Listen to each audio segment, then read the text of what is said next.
धर्म की राजनीति का एक ही जवाब है, जाति का राजनीति। दलितों को खुलकर जाति की राजनीति करनी चाहिए, बहुजनवाद के पाखंड में नहीं पड़ना चाहिए।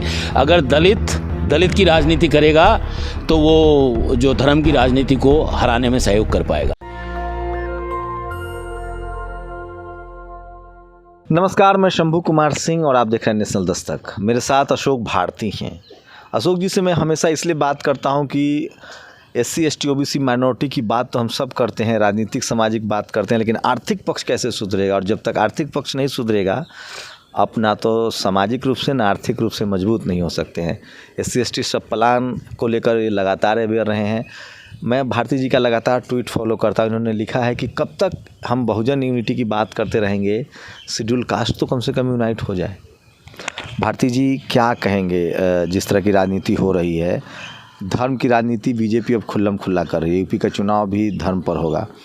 क्या अभी भी SC ST OBC के लोग धर्म के नाम पर बीजेपी के साथ जाएंगे या चीज़ें बदली हैं? धर्म की राजनीति का एक ही जवाब है, जाति का राजनीति।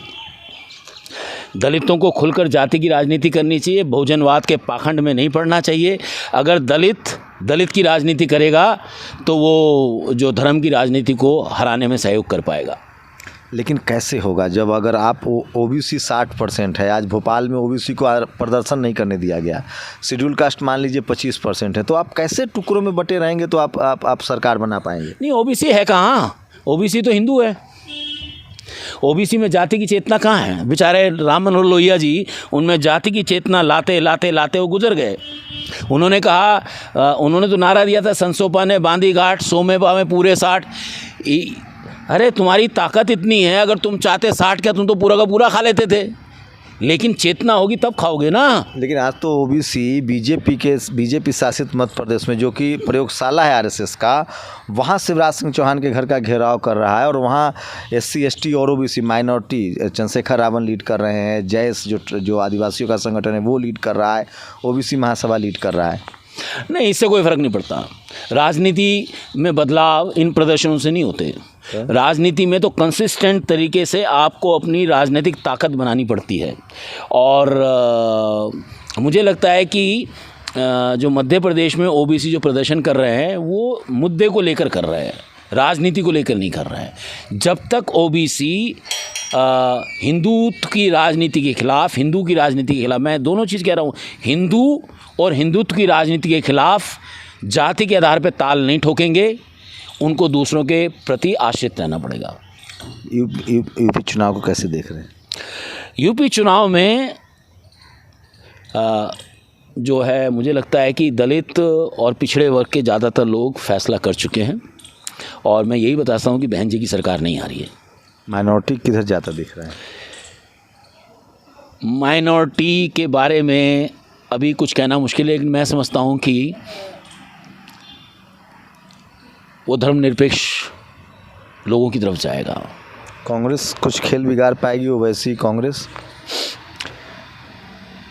देखिए, कांग्रेस का जो चुनाव है ना, वो उनकी नेता पर निर्भर है। वो नेता NGO की तरह से अपना चुनाव लड़ रही हैं।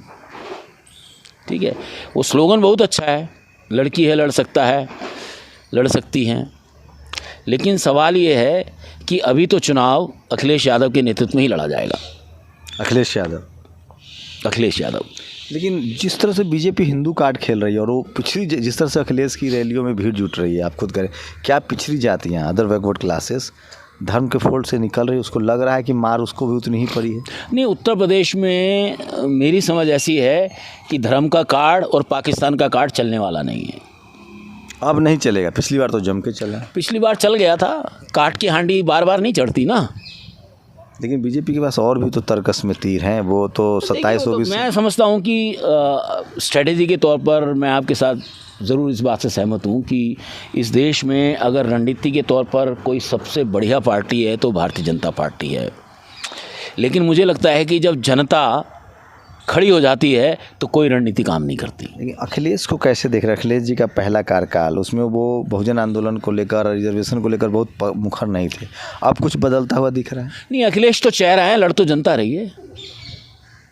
यूपी में बीजेपी लड़ रही है, जनता जब बीजेपी के खिलाफ जनता लड़ रही है। जी, बीजेपी के खिलाफ जनता लड़ रही है उत्तर प्रदेश में। अभी मैं उत्तर प्रदेश होकर आया हूँ मैं। तो बहन जी क्यों नहीं एडवांटेज ले सकती हैं इसमें? नहीं, बहन जी इसलिए नहीं ले सकती क्योंकि बहन जी की उम्र हो गई, रिटायरमेंट के रास्ते पर है। मुझे लगता है हमारे लिए तो व्यावहारिक तौर पर वो रिटायरमेंट हो चुका है, उनका रिटायरमेंट। लेकिन आकाश लीड कर रहे हैं, नेशनल कोऑर्डिनेटर हैं, उनके कई सारे युवा नेता, अभी युवाओं की भागीदारी लगातार बढ़ रही है। देखो, ऐसा है कि राजनीति में बरगद की पेड़ के नीचे बैठ के कोई पौधा खड़ा नहीं होता। ये मुलायम सिंह यादव था जिसने उंगली पकड़ के अपने बेटे को मुख्यमंत्री बना दिया। मायावती अपने बेटे, अपने भतीजे को, भांजे को हार देने वाली हैं चुनाव में। चंद्रशेखर रावण का क्या भविष्य है? कोई भविष्य नहीं है। अगर वो अखिलेश जिस तरह से छोटे छोटे दलों से गठबंधन कर रहे हैं, अगर रावण गठबंधन में जाते हैं तो और मजबूत हो जाएंगे, अखिलेश को तो फ़ायदा हो जाएगा। मेरे पास बहुत सारी जानकारी हैं, मैं यही बता सकता हूँ कि कोई भविष्य नहीं है। तो क्या मतलब शेड्यूल कास्ट के लोग लीडर विहीन हो जाएंगे आपके हिसाब से? नहीं, तो मैंने तो 2018, 19, 20 में ही कहा था कि दलितों में एक नया नेतृत्व खड़ा हो रहा है। अभी वो शायद दिखाई नहीं देगा, लेकिन खड़ा हो रहा है। और ये जो चुनाव है 2022 का चुनाव, वो इस बात को साबित करेगा कि दलित नेतृत्व कैसे उछाल मारेगा। ये ज़रूरी नहीं है कि वो दलित नेतृत्व केवल दलित की पार्टी बनाकर ही चलेगा। रावण लेकिन सबसे ज़्यादा फेमस हो रहे हैं, पॉपुलर हैं। नहीं, फेमस हैं क्योंकि उसके कारण हैं, हमें भी पता है उसके कारण, आपको भी पता है। क्या है बताइए? बता देंगे। चलिए, बीजेपी का जो हिंदू कार्ड है आपको एकदम कंफर्म लग रहा है कि नहीं चल पाएगा? नहीं चलेगा। सब लोग कह रहे हैं कि इस बार ब्राह्मण सीएम हो सकता है, योगी को हटाएंगे। अब ब्राह्मण सीएम हो जाए, ठाकुर सीएम हो जाए, बनिया सीएम हो जाए, ऐसा क्या अनोखापन है जो वो लेकर आएंगे? तीनों ही तो हिंदू धर्म के मालिक हैं। क्या आपको लगता है कि शेड्यूल कास्ट के लोग एकदम हिंदू फोल्ड से निकल चुके हैं? सारे तो नहीं निकले, लेकिन मतलब कि दलितों में धर्म के खिलाफ, हिंदू धर्म के खिलाफ चेतना है, उसका विकास हो चुका है। पिछड़ा समाज में? पिछड़े समाज में अभी वो आना बाकी है, लेकिन उत्तर प्रदेश के चुनाव में आ रहा है तेज़ी से। उत्तर प्रदेश के चुनाव में वो उस चेतना में आ रहा है। तो ये अशोक भारती थे और राजनीति को बहुत करीब से समझते हैं, जानकार हैं, आर्थिक मामलों के भी जानकार हैं। पूरी बातचीत आपको कैसी लगी, अपनी प्रतिक्रिया जरूर दीजिए। आप असहमत हो सकते हैं, सहमत हो सकते हैं, हमें बताइएगा ज़रूर। शुक्रिया सर। Thank you. जय भीम। जय भीम। नेशनल दस्तक की आपसे गुजारिश है कि अगर इसको बचाना चाहते हैं तो नेशनल दस्तक को सब्सक्राइब करने के लिए रेड कलर के सब्सक्राइब बटन को दबाएं, फिर बेल आइकन की घंटी दबाएं। नेशनल दस्तक को बचाने के लिए बहुत जरूरी है कि हर खबर को शेयर करें, लाइक करें, कमेंट जरूर करें।